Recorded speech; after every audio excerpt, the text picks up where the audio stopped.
Se é razão que o destino transcende o intelecto humano e faz das crianças brinquedos, é causa e efeito que uma criança suporte o seu mal e enfrente o destino.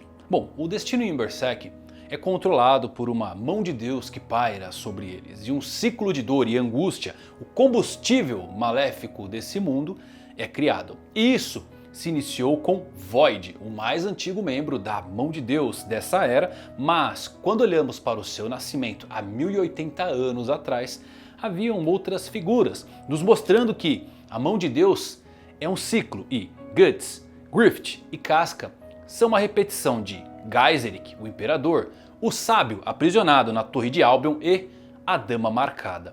Quer saber mais sobre a espiral da causalidade e, claro, o fim de Berserk? Então se liga que eu vou falar nisso agora.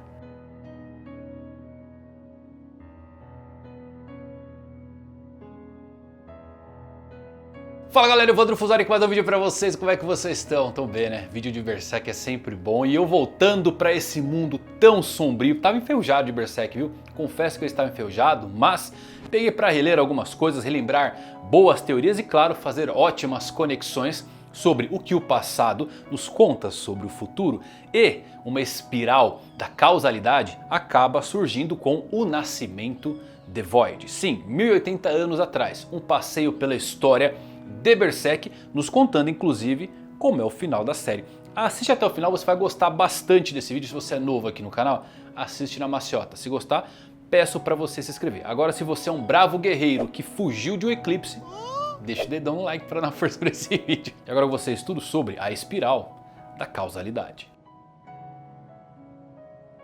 Então olha, meus amigos, há cerca de 1000 anos atrás, Gaizerik, um conquistador lendário do passado que por meio de força bruta trouxe ordem às terras devastadas pela guerra do mundo antigo e criou o primeiro império continental da história da humanidade. Mas em algum momento um homem sábio acabou aprisionado na Torre de Albion por Gaizerik e dizem que em meio a todo tipo de tortura ele continuava a implorar a Deus para que ele punisse os crimes do rei, até que finalmente alguns anjos apareceram e um solo sagrado, bom, certamente conduz milagres. Eis então que Deus enviou anjos para punir o rei Gaizerik e a sua cidade desapareceu em uma única noite, debaixo de nuvens e trovões, sem deixar nenhuma evidência, e hoje as ruínas dela residem na Torre de Widhan, cercado por corpos que carregam a marca da estigma. Agora, notaram algo curioso? Um sábio sendo torturado e preso em uma torre clama por Deus. E bem, Grift, sendo torturado e preso em uma torre, fez o mesmo. É um fato consumado que o sábio acabou se tornando Void, dada a ligação profunda entre o Skull Knight, antigo rei Gaizerik, e claro, o líder atual da mão de Deus. E temos então uma repetição ocorrendo nas entrelinhas que poucos perceberam. Guts, Grift e Casca refazem a história de Gaizerik, o sábio, e a mulher que morre nas mãos do rei. Foi dito que a cada 216 anos há um novo membro da mão de Deus. E era muito especulado antes que tudo havia começado com Void e Grift seria apenas o último dedo da mão, completando então os 5 membros da mão de Deus. Mas eis então que temos o capítulo 362 com essa icônica imagem de Void no centro com 4 outras figuras misteriosas. E isso é interessante porque nos mostra que a mão de Deus é cíclica. Reparem pela maneira como Void é desenhado no centro dessa imagem, assim como Grift, após renascer, também estava no eclipse.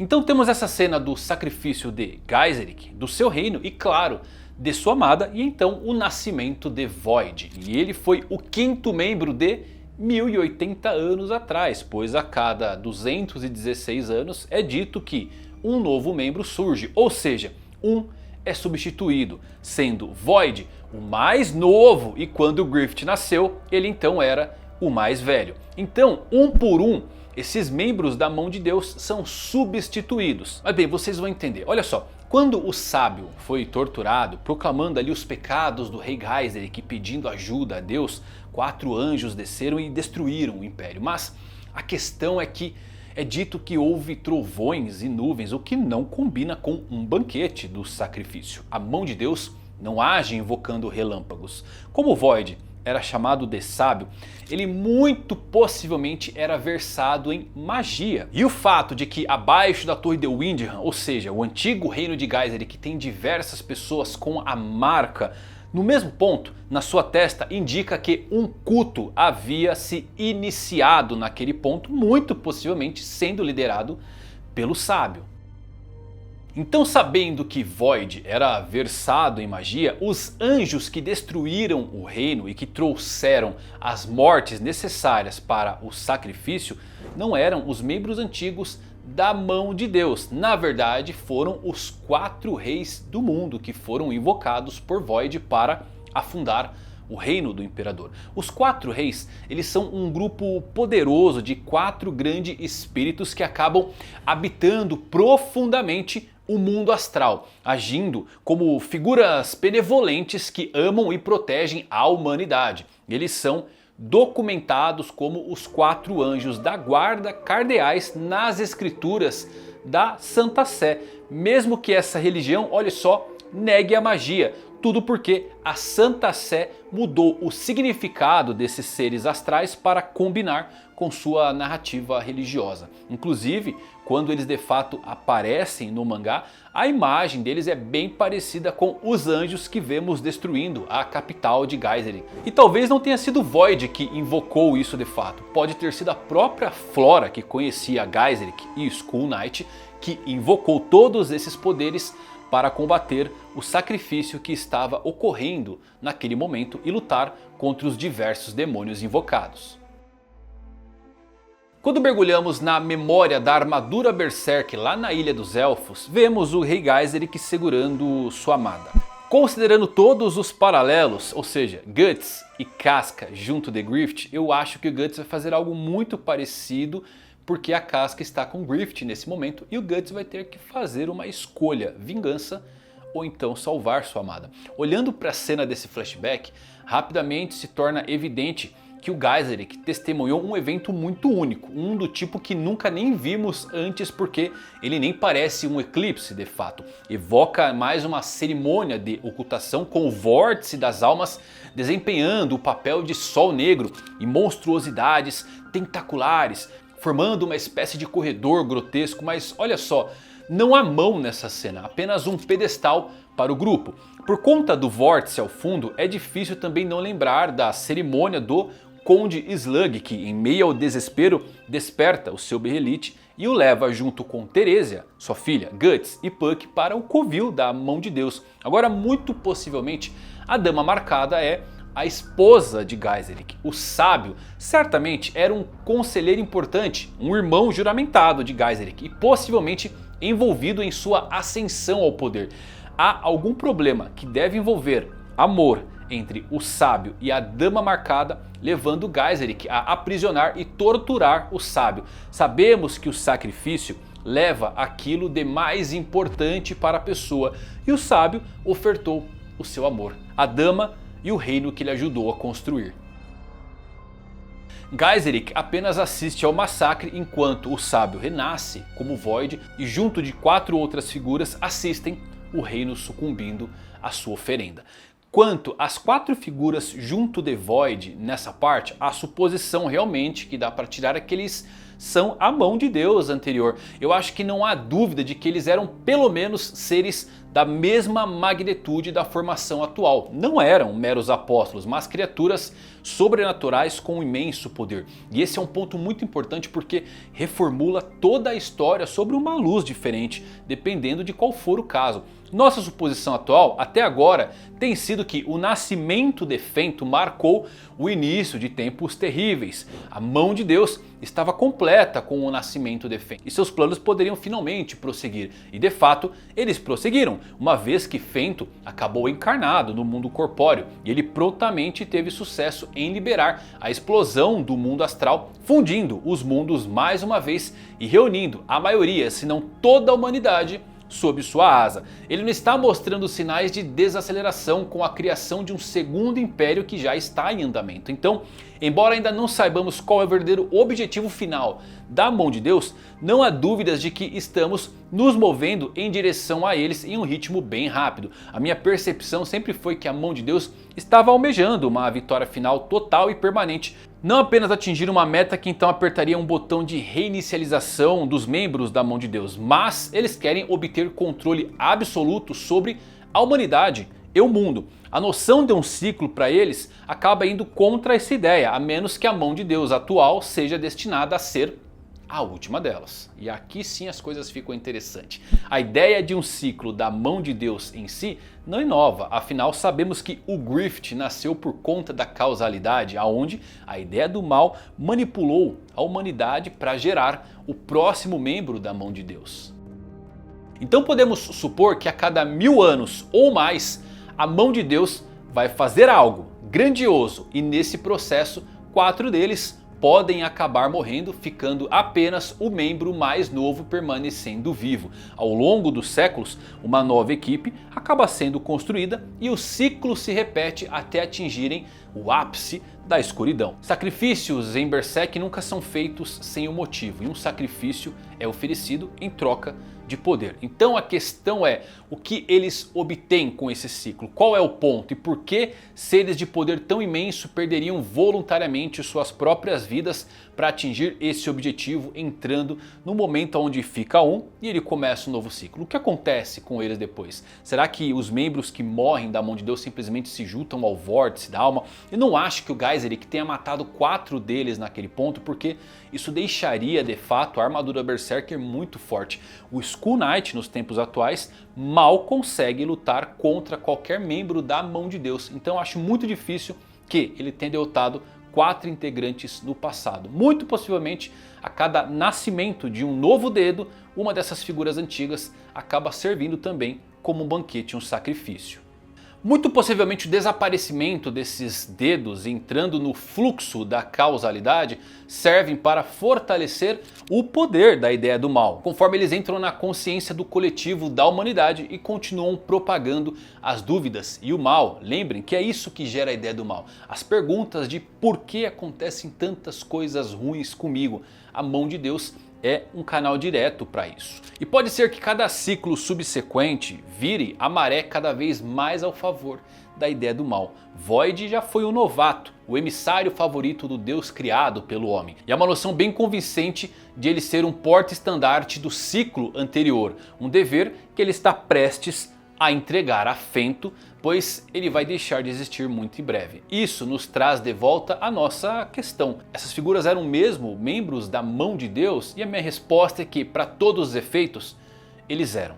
Eles podem ter esse nome ou não, mas eram 5 e era uma equipe que tinha um plano nefasto.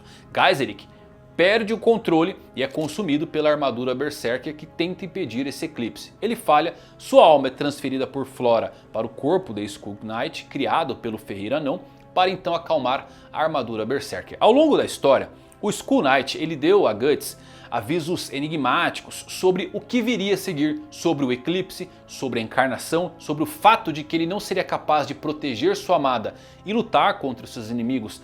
Como ele sabia dessas coisas é um grande mistério na série. Ele consegue enxergar o fluxo da causalidade, ele tem acesso a um oráculo, isso ainda pode ser verdade, mas há uma explicação bem mais simples.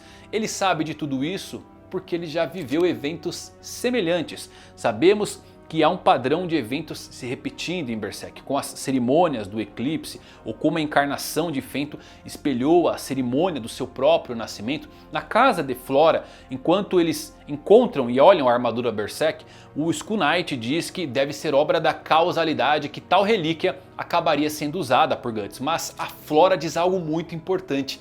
Ela responde que a causalidade é uma espiral e não um círculo, e que ela acredita que Guts e os outros não serão obrigados a seguir o mesmo caminho que ela e Skull Knight tomaram, que eles não são obrigados a repetirem seus erros. E esta sempre foi uma linha muito significativa porque nos diz sobre o final da série. Não é nenhuma novidade, mas eu acho que é importante manter isso em mente enquanto tentamos entender o que aconteceu há 1000 anos atrás. Percebendo então que essa estranha assimetria existe na história de Guts, Grift, Geyserik e Void, um conquistador e seu amigo mais próximo, uma traição e um sacrifício, um se tornando membro da mão de Deus, enquanto o outro sobrevive contra todas as probabilidades e se torna seu inimigo jurado, o que é interessante, claro, é que os papéis acabam invertidos. Geyserik foi traído e é o inimigo da mão de Deus, enquanto Grift fez a traição e se tornou Fento. No entanto, as semelhanças entre os dois não terminam aqui, porque Grift agora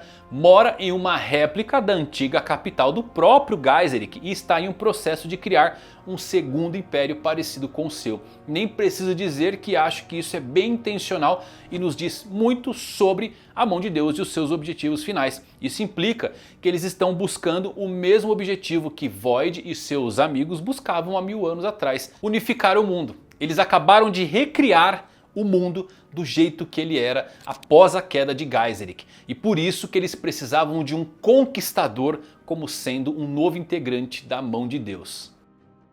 Agora, com isso, eles têm todos os seus jogadores em pontos chaves para garantir que nada possa dar errado no mundo, nenhum usuário de magia, nenhuma oposição séria, uma população humana alheia ao que está acontecendo e um deles como imperador do mundo. Mas essa simetria pode ser estendida além disso. Grift foi preso na Torre do Renascimento em Windham. Void foi preso no Templo de St. Albion. Fento foi encarnado lá no Templo de St. Albion. A capital de Geyserik foi destruída por um ritual na escala da encarnação de Fento. E eu acabo ficando convencido que talvez Void não nasceu de um eclipse, mas de uma cerimônia de reencarnação. E há um pouquinho mais aí nessa espiral da causalidade que ainda precisamos aprender. E tudo isso acaba nos trazendo de volta ao cerne da série, as pessoas no centro da tragédia. Guts, Grift, Casca, Geyserik, Void, a Mulher Marcada. O aviso do Skull Knight a Guts de que ele deve escolher entre proteger Casca e buscar a vingança assume um significado totalmente novo quando você acaba vendo que Geyserik deixou a sua amada para lutar contra os seus inimigos. Ou seja, ele escolheu a vingança e ela morreu como resultado disso. Ver as coisas dessa forma ressalta como garantir a sobrevivência e a cura de Casca tem sido uma tarefa tão longa e árdua para Guts, porque ele entra em conflito. Mas como Flora nos conta, a causalidade não é um círculo que se repete, na verdade é uma espiral e pode haver variações. Isso pode provar ser uma coisa muito mais importante para a própria história, pela própria redenção de Guts, porque continuar na vingança se torna um ciclo, mas focar em quem ele ama nasce uma espiral. Como Skull Knight fala após vermos sua amada morrer, o que você viu foi o fim de um rei tolo, o começo da perambulação sem fim de um homem morto pela noite. Há um ciclo planejado, o que é tudo parte da causalidade. 5 indivíduos são transformados nos dedos da mão de Deus. Algo acontece onde os 4 mais velhos são sacrificados e o 5º reinicia o ciclo, recrutando 4 novos membros a cada 216 anos. Void foi o 5º membro da mão de Deus do antigo conjunto e o primeiro do novo. Fento está na mesma situação para este loop. O que isso nos diz sobre o futuro da história é que, em algum momento, provavelmente no futuro próximo, vamos ter um grande sacrifício acontecendo na capital de Falcônia. Fento vai ser o único da mão de Deus restante e mesmo que nossos heróis não intervenham com sucesso em nada até aquele momento, é nesse ponto que o Guts muito provavelmente vai conseguir finalmente se libertar dos grilhões da causalidade e dar um golpe decisivo na mão de Deus, matando Fento quando ele for o único restante e quebrando o ciclo de uma vez por todas. Ou pelo menos atrasando ela, se é que é possível parar isso. A dama morre, Geyserik vive, atormentado pelas escolhas, sendo um avatar da vingança. Já Guts pode fazer o inverso e salvar sua dama abandonando sua vingança. Sempre falamos da citação no início da série que diz: nesse mundo o destino da humanidade é controlado por alguma entidade ou lei transcendental, é como a mão de Deus pairando acima. Pelo menos é verdade que o homem não tem controle nem mesmo sobre sua própria vontade. Mas essa frase continua e por vezes é ignorada ou esquecido. A frase diz: O homem empunha a espada para proteger o pequeno ferimento em seu coração sofrido de um tempo distante, além da lembrança. O homem empunha a espada para que possa morrer sorrindo em algum tempo distante, além da percepção. Essa é a espiral da causalidade. Temos uma repetição entre Void, a Dama Marcada e Geyserik. Guts com a armadura Berserker, Griffith se tornando um novo integrante da mão de Deus e Casca no meio dessa guerra. Vingança vai levar à morte de Casca. Uma escolha diferente pode acabar salvando ela. E por isso você tem todo esse conflito agora do Guts sofrendo, quebrado. E é bem interessante, né? Eu gosto de como Miura construiu tão bem esse mundo, amarrando algumas coisas e deixando outras nas entrelinhas. E sim, eu acho que a mão de Deus ele é um ciclo. E a cada 1000 anos temos algo muito grandioso acontecendo. Algo que molda o mundo definitivamente. E dessa vez, com Fento, vai ser algo em uma maior escala do que aconteceu com o nascimento do Void. O que será que vem aí? O que a ideia do mal realmente quer? Eu creio que controlar mais profundamente o coletivo da humanidade. Não mais usando a causalidade e sim tendo um imperador que age diretamente nas escolhas e todo o sofrimento que existe pelo mundo. É isso. Espero que vocês tenham gostado desse vídeo. Se vocês querem mais vídeos de Berserk, ó, faz o quê? Deixa um like, tá bom? Deixa um like aí, que aí eu sei que vocês gostaram. Até a próxima. Valeu por assistirem. Fui.